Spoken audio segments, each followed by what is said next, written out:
No parent wakes up in the morning planning to make his child's life miserable. Thus begins Chaim G. Ginot's 1965 guide between parent and child.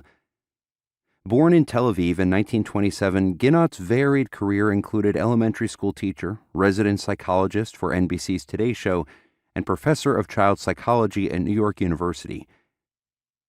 His book spent more than a year on the New York Times bestseller list, reflecting an expanding market for advice literature addressing parents, given the success of Benjamin Spock's Baby and Child Care, first published in 1946 and growing in popularity across the 1950s and early 1960s.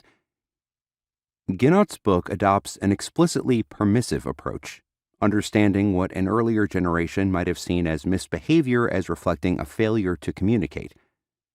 No one deliberately tries to make his child fearful, shy, inconsiderate, or obnoxious. We want children to be polite, and they are rude. We want them to be neat, and they are messy.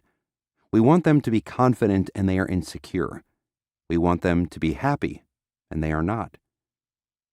To overcome these challenges, parents should express their expectations and address children's needs. He wants us to understand him.